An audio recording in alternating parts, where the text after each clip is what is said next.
आप जो मूर्ति हर साल जगन्नाथपुरी में देखते हैं, उसके हाथ नहीं है, पैर नहीं है, वो अधूरी है। लेकिन क्यों? भगवान ने खुद को अधूरा क्यों छोड़ा? इस रहस्य का जवाब है एक कहानी में जो 5000 साल पुरानी है और जो आपको आज पहली बार पूरी तरह सुनाई जाएगी।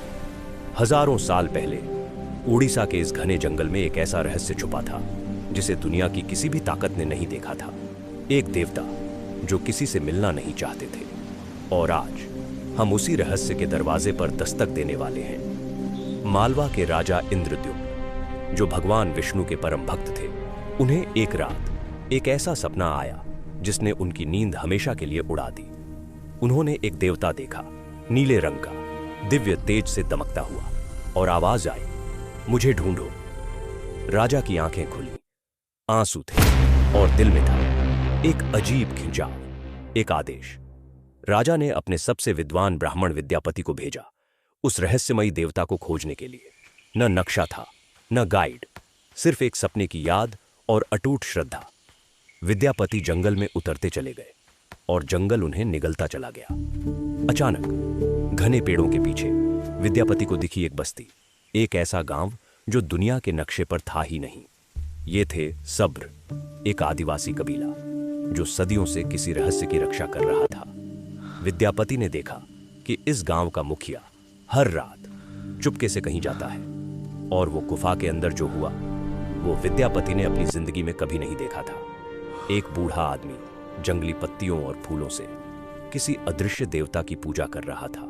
आंखें बंद, आंसू बह रहे थे, चेहरे पर ऐसी शांति जो राजमहलों में नहीं मिलती। वो देवता जो इस बूढ़े आदिवासी का था, कौन था? और विद्यापति ने देखा वो जो किसी ने नहीं देखा था, साक्षात भगवान विष्णु का रूप, नीलमाधव, नीले मणि जैसी चमक, दिव्य तेज। वो वहां थे वास्तव में, इस जंगल की गुफा में। विद्यापति की आंखों से आंसू बह निकले, उसका स्टाफ छूट गया, वो बस झुक गया। लेकिन इस दर्शन की एक कीमत थी, और वो कीमत विद्यापति को चुकानी पड़ी। विद्यापति लौटा, राजा के सामने झुका और एक एक शब्द सुनाया। राजा इंद्रद्युम्न की आंखें भर आईं, और फिर वो खड़े हुए पूरी सभा के सामने और बोले, उन्हें यहां लाएंगे, मेरी प्रजा भी उनके दर्शन करेगी। एक विशाल सेना तैयार हुई, हाथी, घोड़े, सोने की पालकियां और असीम श्रद्धा। राजा का जुलूस निकला, पूरा राज्य चला था। हाथी, घोड़े, राजपुरोहित, सबकी नजरें उस गुफा की तरफ थीं जहां भगवान थे। लेकिन जैसे जैसे जुलूस जंगल में गहरा उतरा, एक अजीब सन्नाटा छा गया। राजा गुफा के अंदर गए, मशाल हाथ में थी, आंखें उम्मीद से भरी थीं। गुफा खाली थी, नीलमाधव जा चुके थे, जैसे थे ही नहीं। राजा इंद्रद्युम्न वहीं धरती पर बैठ गए और रो पड़े। उनकी सारी श्रद्धा, सारी शक्ति, सारा राज्य किसी काम का न रहा।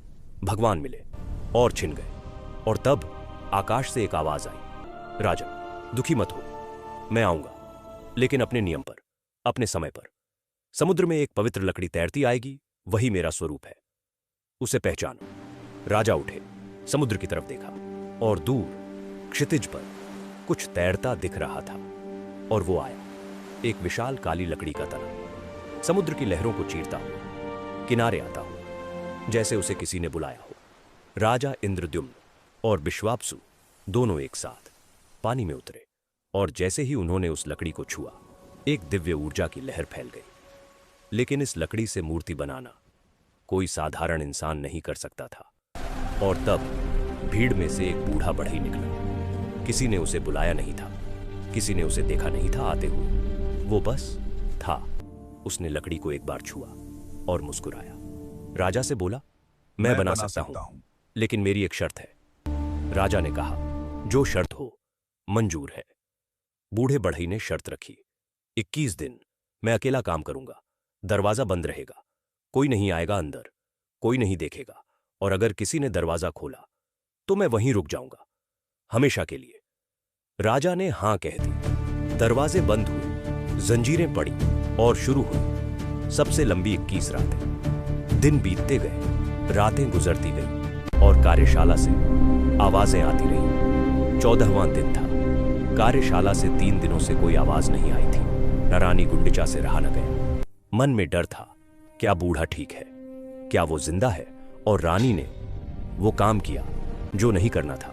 दरवाजा खुल गया। जैसे ही दरवाजा खुला, एक दिव्य रोशनी बाहर आई और फिर सब शांत हो गया। कार्यशाला खाली थी। बूढ़ा बढ़ई गायब था, लेकिन वहां खड़ी थी 3 मूर्तियां, लकड़ी की, अधूरी, बिना हाथों के, बिना पैरों के, लेकिन उनकी आंखें वो आंखें, गोल, विशाल, जीवंत, सीधे आपकी आत्मा में झांकती थी।